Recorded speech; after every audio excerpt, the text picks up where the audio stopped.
64 इंद्रों का पूजनीय है। 64 इंद्र हमारी धारणा है, इतना ही है कि वे लोक का पूजनीय है। देवों के द्वारा, देवियों के द्वारा, मनुष्यों के द्वारा, सबके द्वारा, हर किसी के द्वारा जो पूजनीय है वह अरहंत है। वो पूजनीय यूं ही नहीं बन गए, पूजनीय बनने के लिए पहले अरिहंत होना पड़ेगा। सीधे सीधे कोई रास्ता नहीं चल गया, चलो भाई अरहंत बन, कैसे बन जाएंगे? लोक के पूजनीय, लोक के पूजनीय तब बनेंगे जब कर्म नष्ट होंगे।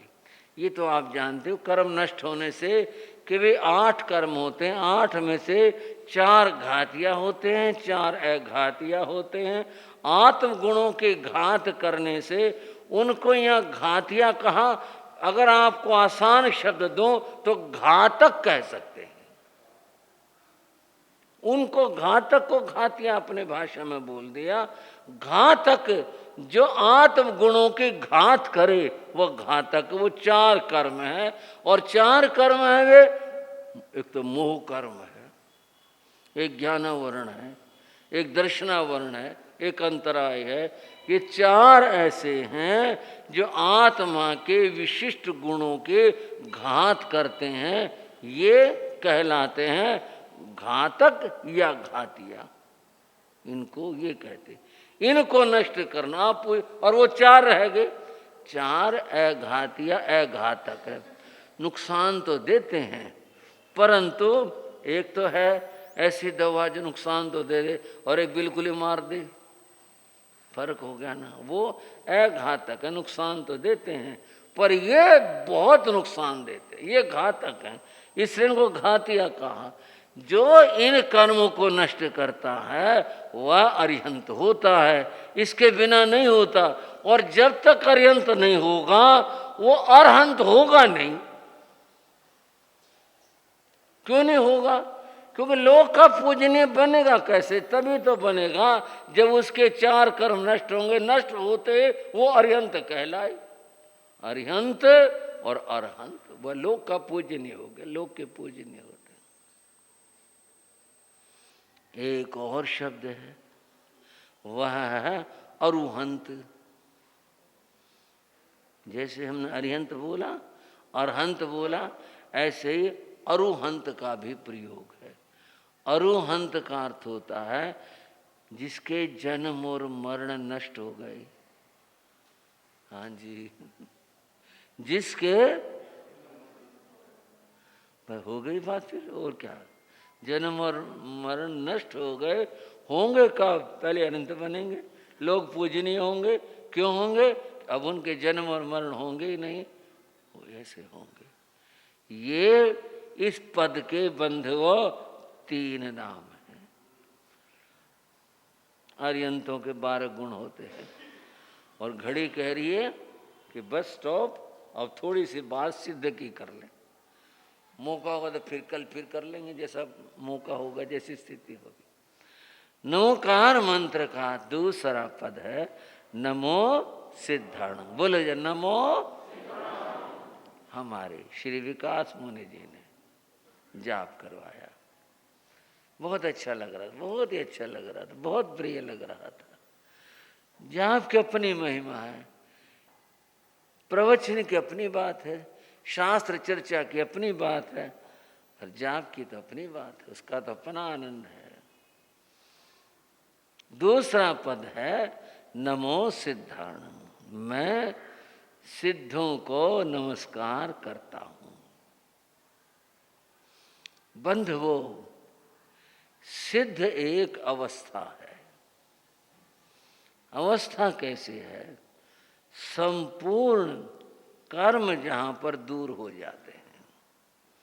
अरिहंत अवस्था के बाद सिद्ध अवस्था आती, उससे पहले नहीं आती, उसके बाद में आती है। उनके 4 कर्म नष्ट होते हैं तो अरिहंत अवस्था आती है। आप शब्द पर ध्यान देंगे, मैं कैसे बोल रहा हूं, अवस्था बोल रहा हूं, अवस्था आती है। 4 कर्म नष्ट होने पर अरिहंत अवस्था आती है, शेष बचे अघाती कर्म, उनके नष्ट हो जाने पर फिर सारे के सारे कर्म नष्ट हो गए, तब फिर शरीर का बंधन खुल गया, टूट गया, आयुष कर्म भी दूर हो गया, नष्ट हो गया। आयुष कर्म के कारण से आत्मा और शरीर बंधे हुए, इससे बंधे, ये बंधन है इसका। शरीर है तो साता असाता है, अगर ये न हो फिर काय की असाता। और लोक दृष्टि से किस बात की साता, वहां तो अपना स्वरूप है, स्वयं का स्वरूप है, ये दूर हो गई। और बंधुओं, जन्म जन्म ही नहीं होना है, दोबारा से लेना ही नहीं है, नाम और गोत्र का अर्थ क्या रहा, कुछ नहीं, ये भी नष्ट हो गए। शेष 4 अघाती कर्म ये भी नष्ट हो गए।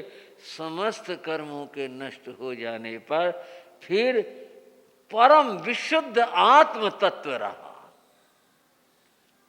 सब ये दूर हो गए, देह भी हट गए, ये भी दूर हो गई। इस अवस्था का नाम सिद्ध अवस्था है। और बंधुओं, हर चीज का अपना स्वभाव है, हर चीज का स्वभाव है, उस स्वभाव को धर्म कहते हैं। एक तो ये धर्म है, धर्म ध्यान वाला जो हम करते हैं, माला जाप पाठ त्याग पचखान, एक तो ये है।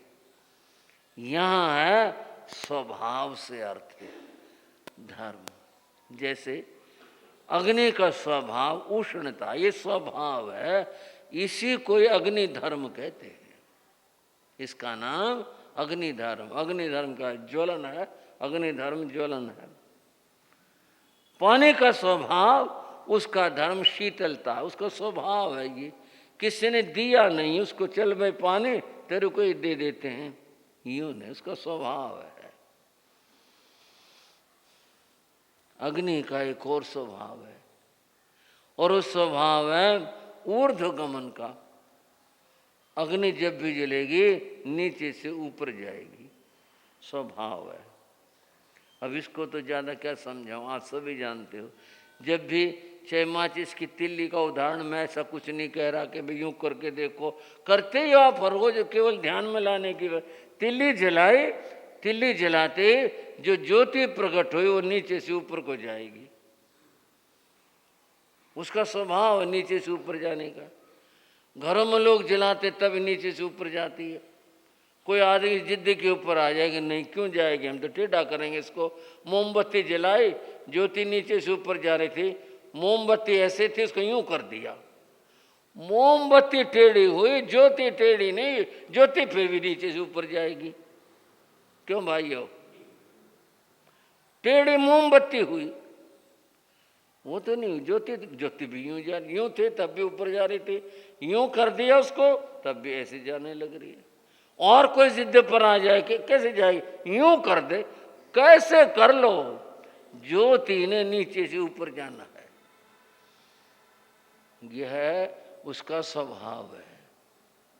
आत्मा का स्वभाव ऊर्ध्वगमन है, ज्योति की तरह नीचे से ऊपर जाती है, ये स्वभाव है, ये करा नहीं जाता, ये स्वभाव है। कोई कर थोड़े रहा ज्योति को, तो नीचे ऊपर को चल, स्वभाव है आत्मा। इसीलिए आत्मा के लिए ज्योति की उपमा देते हैं, जो कि वह कुछ चीजों में समानता है, जैसे अग्नि की तरह जैसे ऊपर जाती है। दूसरी बात, अग्नि प्रकाशमान है, आत्मा प्रकाशमान है, आत्मा का स्व नीचे से ऊपर जाने का है। इसी प्रकार से अग्नि को कोई दाग धब्बा नहीं लगता, बाहर का कुछ भी नहीं, सब नष्ट हो जाता। आत्मा पर ऐसा कुछ नहीं होता, बाहर से कोई कर्म आके नहीं लगता, कुछ नहीं होता। इसलिए उसको ज्योति की उपमा देते हैं आत्मा के लिए। सिद्धों को ज्योति स्वरूप कहा, इसीलिए कहा जब आयुष कर्म नष्ट हो गया, देह छूट गया, देह छूटा तो आत्मा स्वतंत्र हुई बंधन से, ऊर्ध्वगमन ऊपर चली। वो ये वाली स्पीड नहीं भी 1 सेकंड में कितने चलेगी, उसके लिए तो कुछ है ही नहीं शब्द बताने का, वो तो बस समय भर में सीधे वहीं पहुंचे। कहाँ, जिस आगे गमन ही नहीं है, वहां पहुंची। और वह वो स्थान जो है जिसको सिद्धालय, सिद्ध लोग, मोक्ष, मुक्ति, मुक्ति स्थान कहते हैं, वहां पहुंच गई, वहां चली गई। और वहां जाकर आगे जाने का स्थान ही नहीं है, वहां जगह अवस्थित हो गई। तो वो सिद्ध रूप, सिद्ध स्वरूप, सिद्ध अवस्था होगी, वहां जाके विराजमान होगी। उन सिद्धों को नमन करते हैं। बंधुओं, उन सिद्धों का जो स्वरूप है, उनकी जो व्याख्या है 8 गुणों के बाद हुआ, तो इस समय अपेक्षित बात है। सवे सना नियटंती तक्का तत्थन विजयी, यह शास्त्र पाठ है। वाणी जहां जा करके थक जाती है, मौन हो जाती है, उसकी व्याख्या नहीं हो पाती, उसके व्याख्या नहीं हो पाती। वाणी जहां जा करके उसकी व्याख्या करने लगे, काम नहीं देती है। वहां पर कम समझ में आती है बात, ऐसे कैसे हो जाएगा। एक आध उदाहरण सामने रख लेते हैं, वाणी के सामर्थ्य का पता चल जाएगा। 3 संज्ञा होती हैं, व्यक्तिवाचक, जातिवाचक, भाववाचक। ये तो ठीक है, पढ़ा आपने। व्यक्तिवाचक, व्यक्ति का जो बता दे, ये मोहन है, ये सोहन है, ये व्यक्तिवाचक संज्ञा होगी। जातिवाचक, समूह को बता दे, एक कबूतर से सबका बोध हो गया, एक आदमी से सारे आदमियों का बोध हो गया, जातिवाचक। भाववाचक, ये मुश्किल काम। वे भाववाचक क्या क्या है? भाववाचक है मनुष्य से मनुष्यता, अब मनुष्यता बताओ, ये मुश्किल आसान ले आओ। मीठा से मिठास, मीठा तो समझ में आ गया भाई, ये मीठा है, चीनी मीठी है, मिठाई है। वो मिठास क्या चीज है? कोई भाई अगर बता सके कि मिठास ये चीज है, इसका ये अर्थ है, वो बता देना, बाद में बता देना। वाणी का यही पता लग गया। हम वाणी से कितनी व्याख्या कर सकते हैं? कोई बता पाएगा मिठास क्या चीज होती है?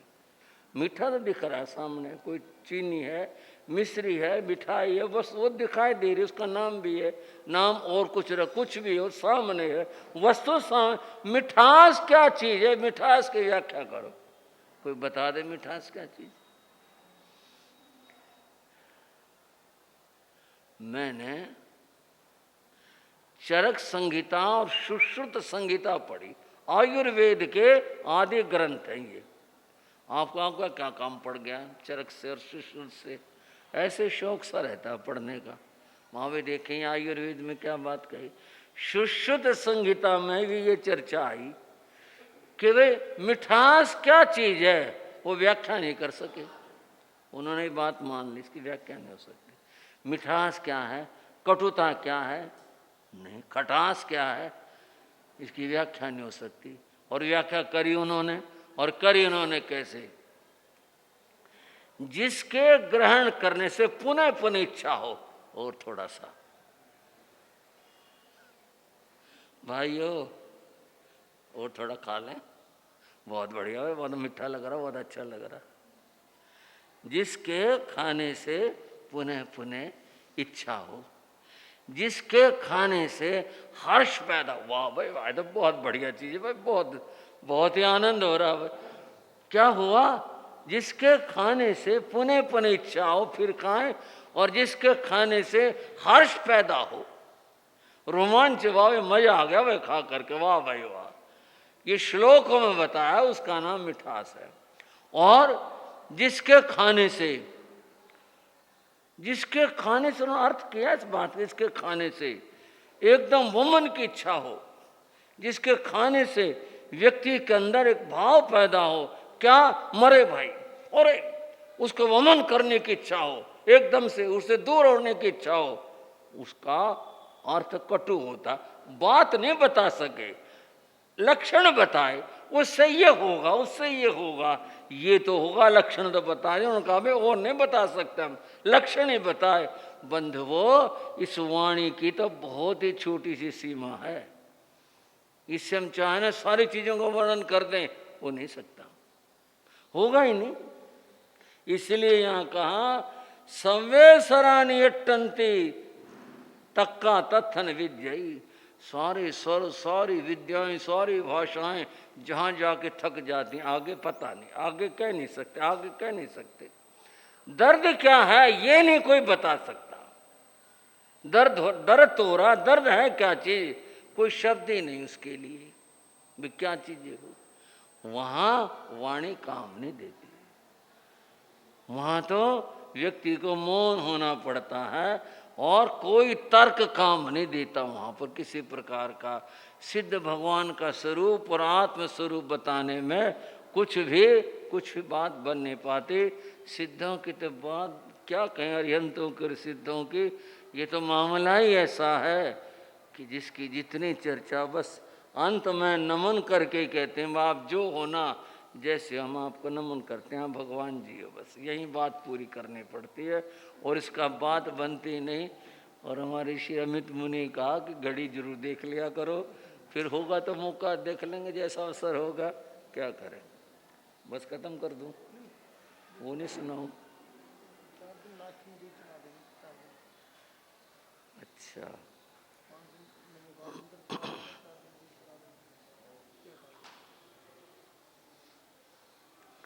सुनो सुनो जगवालो तुम नमोकार के अटल कहानी।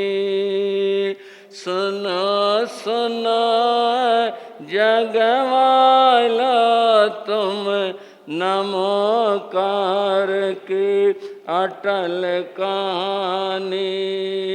सुमरण करने से जिसके सुखी बनेगी जिंदगानी।